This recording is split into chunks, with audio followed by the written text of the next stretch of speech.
Hello everyone, কেমন আছেন সবাই? আশা করছি সবাই খুবই ভালো আছেন। এই তো আমি আমার ডেইলি ব্লগ নিয়ে আপনাদের সামনে চলে আসলাম। এই তো সকালে উঠে গেলাম, আর এই তো মেয়ে এখনও ঘুমিয়ে আছে। তারপর মেয়েকে তুলে এই তো বিছনাগুলো গুছিয়ে নিচ্ছি। আমি এদিকে বিছনা গুছাচ্ছি, আর এদিকে তার পাকনামি শুরু হয়ে গেছে। বার্থডে গেল আর তার পাকনামি শেষ হচ্ছে না।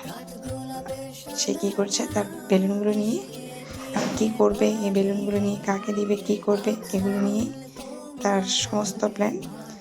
আচ্ছা যাই হোক, ওইগুলো করছে আর ওইদিকে আমি বিছনা গুছিয়ে নিয়েছি। আমার এদিকে তাড়াতাড়ি বিছনা গুছিয়ে কীভাবে কাজ করতে হবে সেই চিন্তায় আছে, কীভাবে তাড়াতাড়ি করে কাজ শেষ করে অন্য কাজ ধরতে হবে। কিন্তু আমাদের মেয়েদের তো এটাই, এক কাজ শেষ করে কীভাবে এক কাজ শেষ করে কীভাবে আরেক কাজে যেতে হবে সেই চিন্তা। এই তো বিছনাটা গুছিয়ে নিয়েছি, তারপর বলছি তাকে মাথাটা আসিয়ে এলাম। এদিকে তাকে ফ্রেশ করে তাড়াতাড়ি করে কীভাবে তাড়াতাড়ি আমার নাস্তা বানাবো, কারণ এদিকে সময় চলে যাচ্ছে, কীভাবে কাজ শেষ করব সেই চিন্তায় আছি। এটা তাকে মাথাটা আসিয়ে তারপরে আমি চলে আসলাম রান্নাঘরে। তারপর বলছি আজকে পরোটা বানাবো, আর সেও আমার সাথে চলে আসলো, সেও নাকি পরোটা বানাবে। তার কাজ হচ্ছে প্রতিদিন আমি রান্না করে আসবো আর তার আমার সাথে এইগুলো করতে হবে। কী করার, মেয়ে এখন বড় হয়ে গিয়েছে, মার কাজ করে দিচ্ছে। যখন দেখা যাবে তাকে আমি কাজ করতে বলবো, তখন দেখা যাবে তাকে আর আমি পাবো না। আর এখন না চাইতেও মেয়ে আমার কত কাজ করে দিচ্ছে। তো এই তো একে একে করে সবগুলো পরোটা বেলে এখন সেঁকে নিচ্ছি, কারণ সে রুটি খেতে চায় না, তার এখন স্কুল বন্ধ।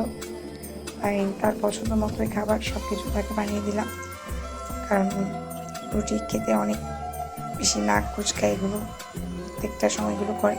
তার জন্য ভাবলাম তাকে একটু হালকা পাতলা করে পরোটা বানিয়ে দিই। এই তো পরোটা বানিয়ে নিলাম, তারপর মা মেয়ে বসে গেলাম খেতে।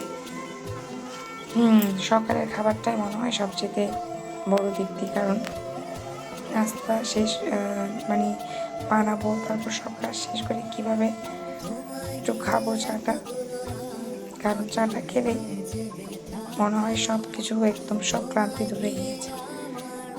এখন আমরা দুজন খেয়ে নিচ্ছি, তারপর ভাবছি এদিকে কী রান্না করব তার জন্য, কারণ সব সময় কী খাবো কী রান্না করব মেয়েদের এই একটা কাজ লেগেই থাকে।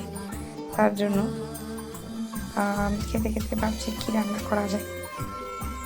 এই তো এদিকে খাওয়া দাওয়া শেষ হয়ে গেলে এখন সব কিছু বাসন কোসনগুলো মেজে নিচ্ছি।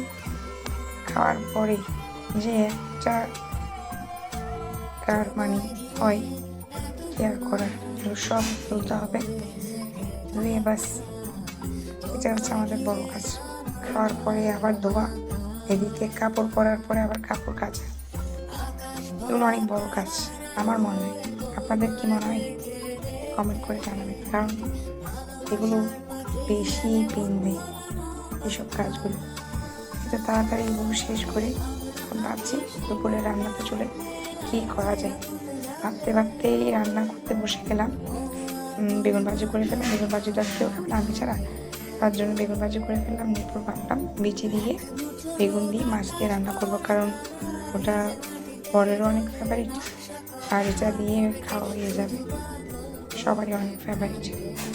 তার জন্য এত প্যারা দিবে না, কারণ এই খাবারটা আসার মধ্যে প্রচুর চলে, বিশেষ করে এখন শীতকালের সিজনে যেটা প্রচুর মানে রান্না করেছি আমি, তার কারণে প্রচুর খাওয়া হয়েছে। আর সেদিনের তরকারিটা না বেশ মজা দিয়েছিল, কারণ কেন জানি মাঝে মাঝে কিছু কিছু তরকারি মানে এমন মজা হয় বুঝি না, না চাইতেও তো হয়ে যায়। এই তরকারিটাও হয়েছিল সেদিন, অনেক মজা হয়েছিল, বর যথেষ্ট প্রশংসা করেছে। যাই হোক এদিকে সব কিছু করে রান্নাটা বসিয়ে দিলাম, তারপর মা মেয়ে ফ্রেশ হয়ে স্নান টান করে তারপরে তো খেতে বসে গেলাম। দুপুরের খাবার নিয়ে একটু সালাদও বানিয়েছিলাম, কারণ সালাদটা অনেক বেশি ভালো লাগে। এতে এখন খাওয়া দাওয়া করে নিচ্ছি, আর সে তো তার দুষ্টুমি নিয়ে আছে, আমিও এদিকে খেয়ে নিচ্ছি। তো আজকে আমার এই ছোটোখাটো ব্লগটা আপনাদের কেমন লাগলো প্লিজ কমেন্ট করে জানাবেন। আমার পেজটার আর আমার পরিবারটার প্লিজ পাশে থাকবেন। Good bye.